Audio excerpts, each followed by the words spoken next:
What's up, everyone? I honestly thought that you'd start this off, but what's up, everyone?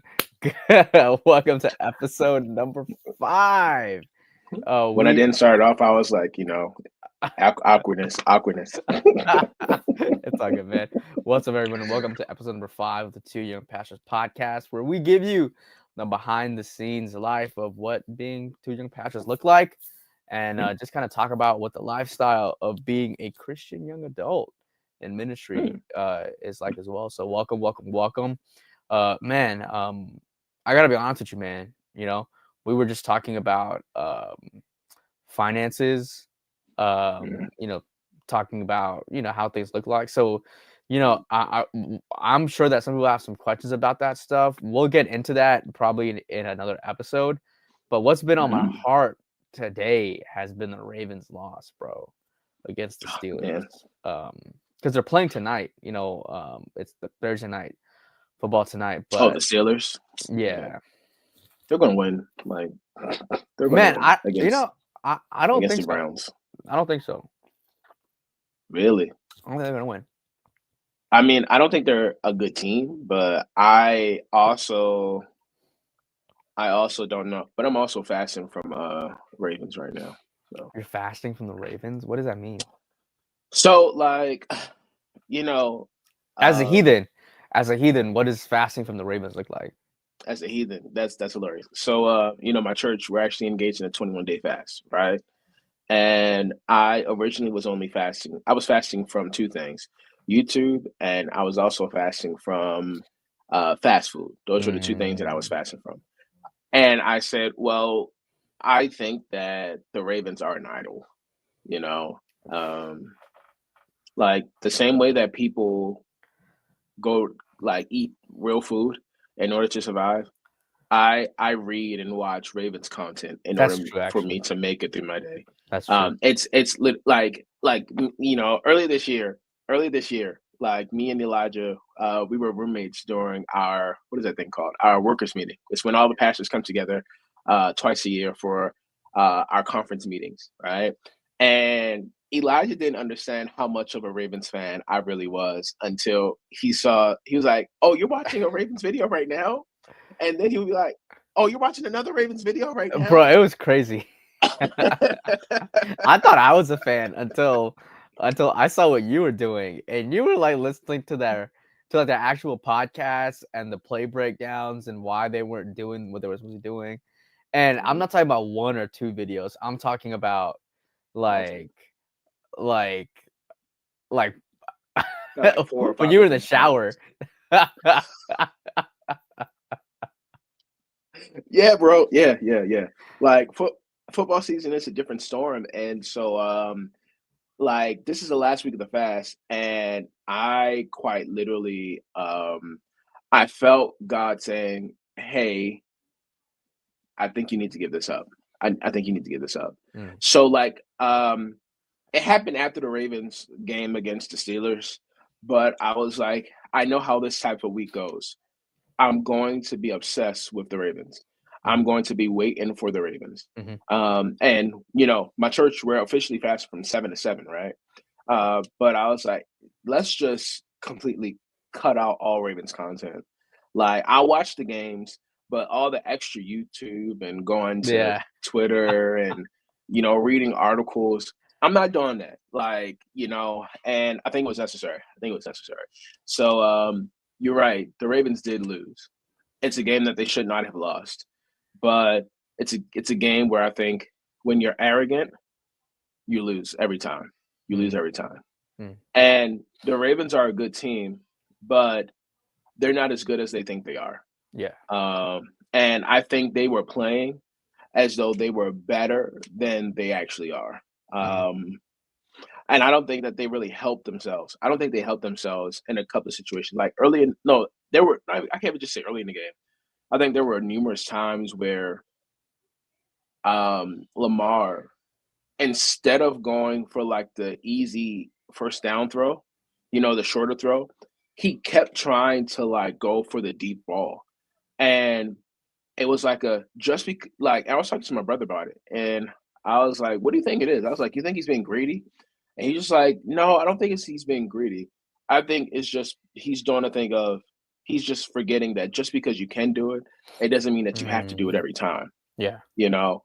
And so in my head, I was like, yeah, dude, like you don't like you it's third down and 9. It's third and 8. You don't gotta do a throw a deep shot down to the end zone. Like it's still the beginning of the game. Hmm. How about you just focus on getting first down first. Focus on keeping the drive alive and then you'll be good. And you know what's interesting? Like a lot of individuals have said it feels like they were trying to blow the Steelers out. They were playing like they were trying to blow them out and put them away Mm, early. right. And in my head, it's just like, stop. Like, you don't got to blow this team out. You don't got to score 50 points. Like, just take what the defense gives you because Right. the defense was giving them stuff. Right. And so, yeah. So, No, man, I didn't even watch the game. Like I was at oh yeah, you didn't. You didn't. Pastor Dyson's retirement Dyson's party, man. Yeah, a and retirement party indeed. yeah. Well, not really retirement, more like next chapter party. Because he's gonna be a Chaplaincy. yeah. But man, I was like, like it was bad. I was watching the last like 2 minutes, and when uh when he threw that touchdown pass with like 50 seconds left, or Mm. with like 20 seconds left, like I like audibly went, whoo, like, and it was like a quiet in the party, and then the table was like staring. But what was great is that your old friends from Sharon, I'm forgetting their names, but they were there and they were watching Yeah, the game too, but they were of ahead of course. me. Yeah. And like when I went, "Who?" They're like, "Wait, did you just see?" And they didn't want to break it to me that we didn't get the 2 point conversion because they were so far ahead of me in the stream, and I was like, "Dang." Um, but we push on and we continue, man. So fasting, bro, fasting, fasting, fasting. I know that we're Hmm. gonna be talking about something else today, but um, Yeah. you've been doing fasting. You kind of brought in like that fasting spirit into the young adult ministries in the area, with the unlocking you fasting challenges, man. Like, what is fasting and why should people do it? You kind of have that like Oh fasting man, bug. that is such an amazing question. So fasting, of course, just refers to any time that individuals will withhold food from, withhold themselves from eating typically food. That's like the foundation. Like biblically speaking, when individuals have fasted within Scripture, they typically would restrain from eating food for a period of time, either it could be a day or a couple of days. It didn't matter, and they did it for different reasons. At times, they did it out of reflection and honor for a loved one who's passed away, Mhm. or there would be periods of time in which they would go to God and fasting and praying so that they could receive enlightenment, so that they could receive instruction from God. And so we found, you find that fasting is actually a practice that is coupled with prayer. It's coupled with prayer for the Christian life, where individuals withhold themselves typically from eating food or various types of foods. Like it could be meat, it could be dairy, it could be solids. And individuals would fast from those things, and what they would do instead is try to find strength in God, because that's what fasting really teaches you.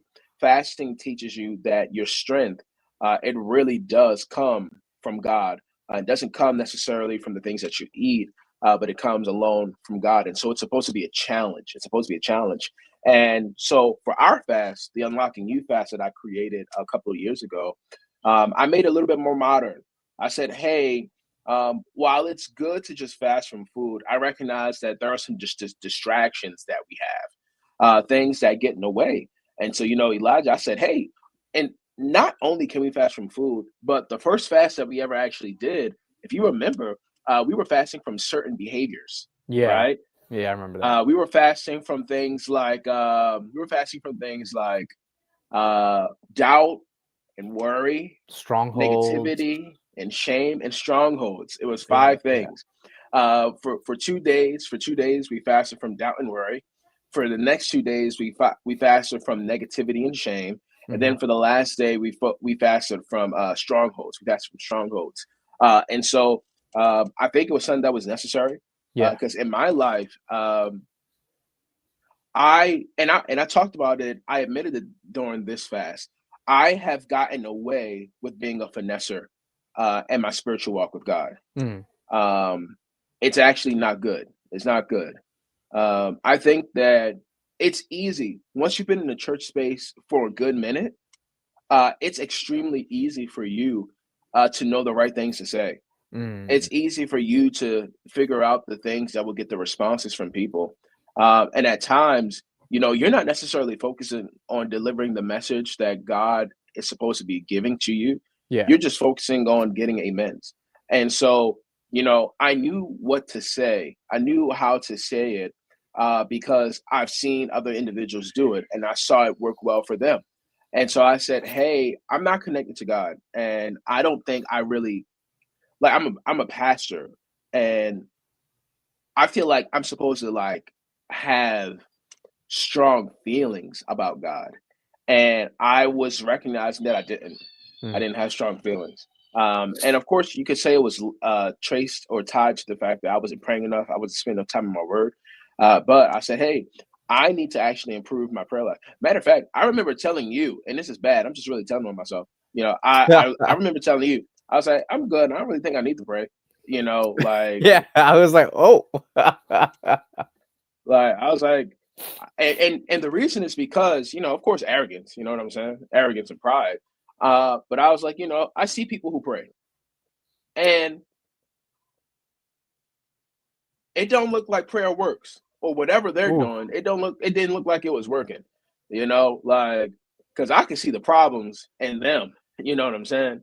And so I was like, if prayer does that, then what's the I don't point of prayer? really. Yeah. You know, like I was like, if that's the sermon that you got from and you pray to God, like maybe what you're talking about is not all it's cracked up to be. If that's what prayer is supposed to do for you, yet you still a toxic human being. Maybe, just maybe it's not prayer that you need; it's therapy that you need. Ooh. And so I recognize that it was like arrogance, you know, and I'm still growing as a prayer person. But No, I no, definitely no. don't have that. I don't have that same view anymore. I don't have that same view. Um, yeah, I don't have that same view. So Man. much better. But like how many times though has or have we heard, oh, I prayed and I got this word from God, right? A lot, and they're lying. Yeah. A lot of times. A lot of times. A lot of times. A Yeah. lot of times. Like, Like go ahead. no, no, no, no. Like it's like it might give a like it causes that. So like exactly what you said, right? Is like, well, if that's what that gets you, then I don't want to do it. But a lot of people don't have the luxury, right, of being You're in right. ministry long enough to kind of know that that's not what it is, right? Yeah. But most people like they see it and they're like, oh, I'm gonna go and try the next best thing. Yeah. Um, Yeah. Yeah. Here's the thing, bro. And what's interesting, we actually, we did our presentation on pastors and the contemporary issues that we're facing in today's world. And it. There was a study that he shared with us, and in the study it said that 7 out of 10 pastors do not have a devotional life. mm, So they're not praying for their own relationship. They're not studying the Word of God for their own relationship with God. If they're approaching Scripture or praying, it's for work. for It's work. for the sake of creating sermons. It's for the sake of praying for members.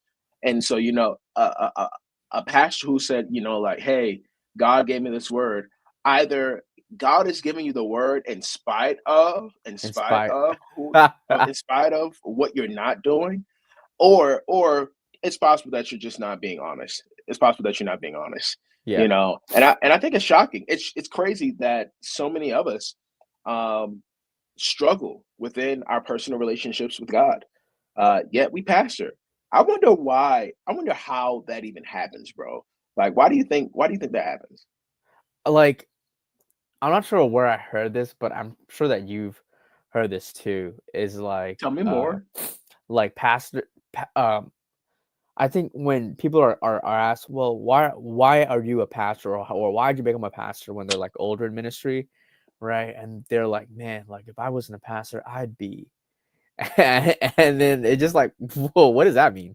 Like, I'd like be out in these streets. yeah, like I'd have this. You don't know where I'd be. Yeah, I'm not sure where I'd be, but like not in a sense of like of like bad things, but like it's almost like success in other areas almost where it's like, well, okay, I guess, but it's like God knew that I needed to be a pastor to save me, right? It's just like, Yeah. wow.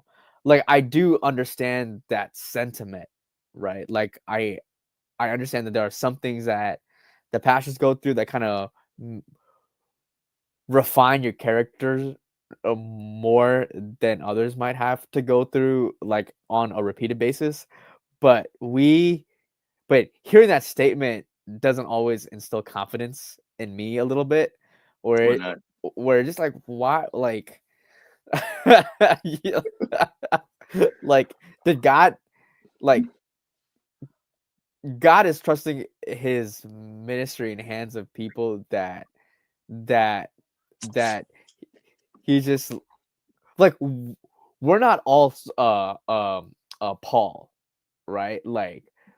Right, like someone that was yeah, Paul's not a good example, though, in my honest opinion. really. Yeah, Because yeah, no, Paul, I'm with you. okay. So let me not cut you off. Let me finish. Let me let you finish. What were you gonna say? Where like Paul is like the one-off example where God goes and gets someone that is against him, right? That has lived that has overtly been against him and brings him on to build a kingdom, right? Like, Okay, so you did go in the direction where I thought you were gonna go. okay, I think it's a little different though, because I mean, like, we're not Paul because Paul thought he was doing what God wanted him to do. mm, Like, okay, for all intents and purposes, a lot of people or the individuals who typically have that narrative of pastor and save me, it's saving me. Typically, they're the individuals who are honestly, you know, they would be doing trash things willingly, right? But Paul, he really thought he was doing the work of God. I see Like what you he mean. thought he was good until God was like, "Bro, you are hurting me right now. Hmm. You are killing me." And so I think it's just like a little difference in terms of motivation Yeah, because yeah, you know, yeah, but how much confidence? And this is just me, just thinking as a member, right? as a member. Right. Like, how much confidence that does it instill that a lot of that not a lot, but like if your leader kind of insinuates the the sentiment, right? Like, I'm not sure how much confidence it would instill in me. I guess the one optimistic Well, viewpoint. what don't you like about it? What don't you like? Because you obviously you're apprehensive about that approach, and so why are you apprehensive about that particular approach? I don't know. I feel like it fits into like a narrative, right? Um, yeah, okay.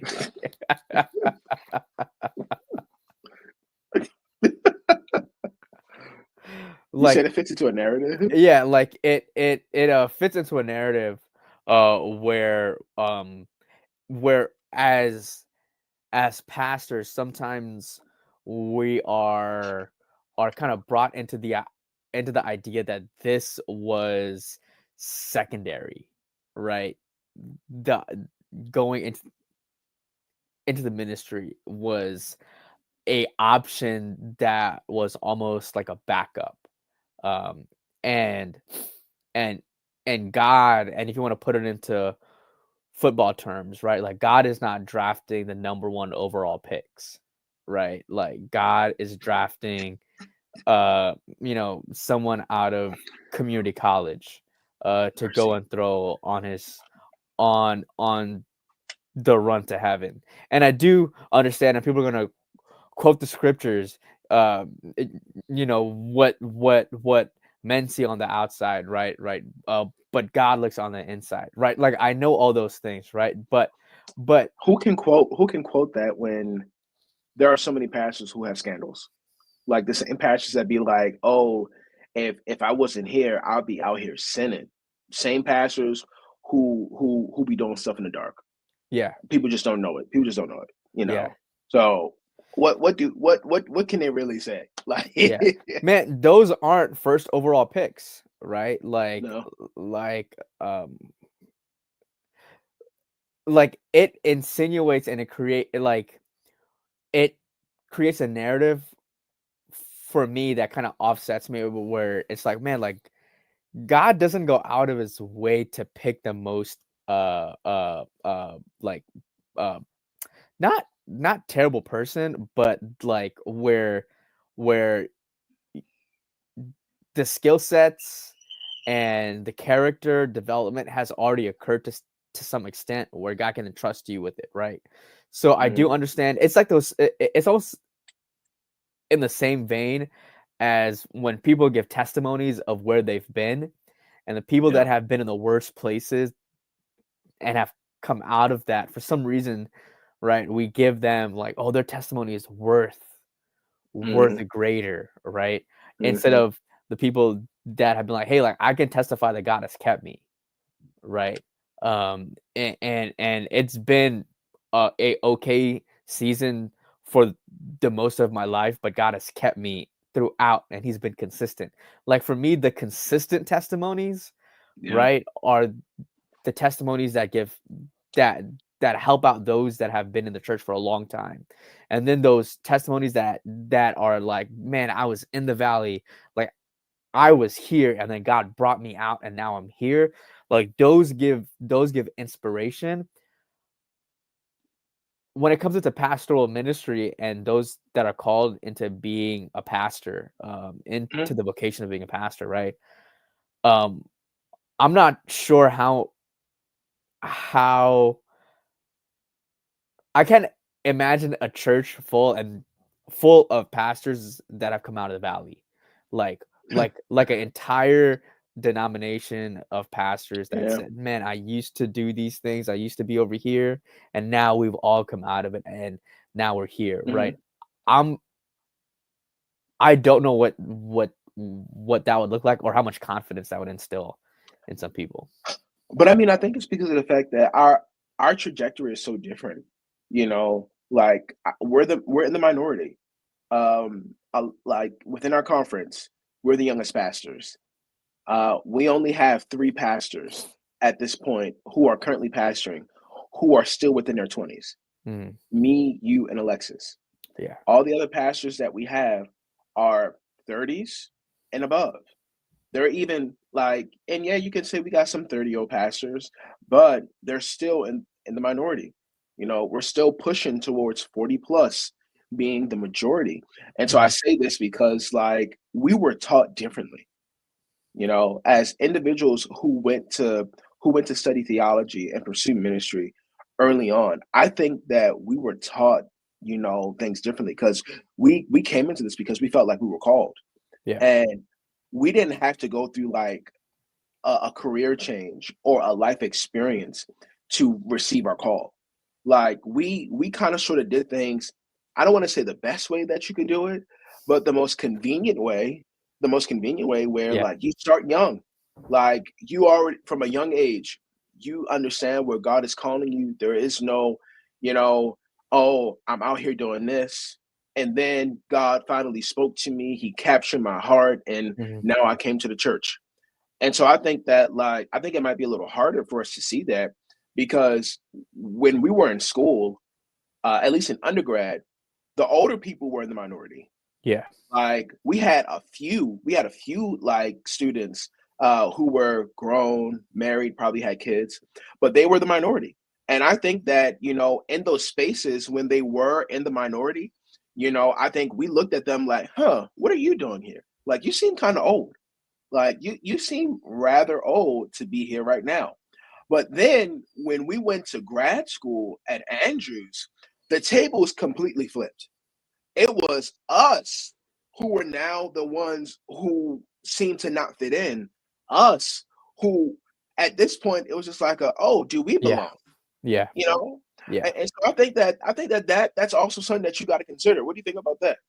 I mean, I don't want to say that one way is better than the next, right? Like, Hmm. I think there is a traditional way of getting into ministry, and then there's the non-traditional way of getting into ministry. And either way of getting into ministry, like, it's okay with me. I Yeah, think the problem that I might have personally is yeah, the exaltation of the non-traditional way of getting into ministry. Um bro, bro. Can we talk like, because I be feeling like, dang, I'm got a testimony. Yeah, Like they got a good testimony of how God brought them out, and me, I'm just, and I mean, maybe I'm lessening the impact of the testimony of the fact that God guided me the right way all the way through. yeah, Maybe that's what I'm doing. But you're right, bro. There is a romantic. roman yeah, yeah, yeah. I know what you mean. Am I about to make up a word? Romanticizing. Romanticization. Anyway, Romanticizing? that's not the right tense. So we Oh, romanticize. yeah, We romanticize, the hard way. The God pulled me from the valley, yeah, and now I'm sitting on the mountaintop. yeah. And I when used I to be be, like, the best producer, and I used to own a club in downtown Miami, and I had everybody at my club, and then and yeah, and then one day on the way home, like, I was so drunk, and then God saved me in my coma, and then he now just I am struck me. pastoring this 10,000 member church, and and and and it's like those testimonies that just, like, romanticize. It's crazy. It's like, maybe that's why I don't have 10,000 members. Maybe I haven't been far down enough yet. Like,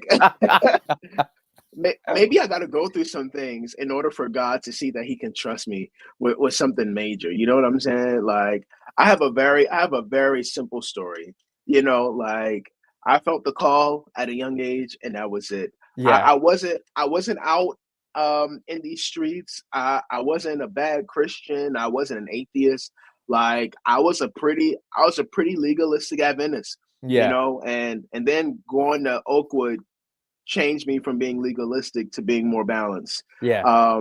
And that's my story. That's Man, my story. but that is the majority of the testimonies at church though, right? And Yeah. like where it just like, hey, like I was raised in church, right? And I'm in the church and God has kept me so far being consistent in my life, right? Day in Hmm. and day out that even on my hard days, like I know that he was good in my good days, so I can trust him with my hard days, right? Like Yeah. that's the majority of the testimonies at church. Yeah. And it's this idea where even in pastoral ministry, right? Like I think I have to really like take a step back sometimes and it's praise the people that have been consistent with God and not only those that Mm. just found him, Yeah. right? Like I feel the same. I feel the same. But I think, like, what it sounds like we really got to do is go through our stories, because I think that both you and I, we both have a story of how we have come into ministry, mhm, and why we came into ministry, and um, what helped us come into ministry. And I think, some individuals just seeing that, hey, it doesn't have to be the dramatic story, but it could just be like just a clear conviction and call of God. mhm, I think that can really help some individuals. And so I think totally. that, that's possibly something that we could talk about. We could begin talking about next time, how we actually got into ministry. Yeah. and what those steps were.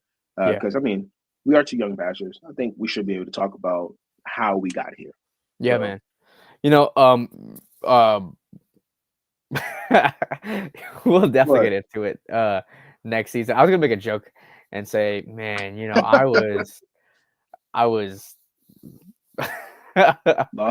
lost in sin. lost in sin and You were steeped in you iniquity.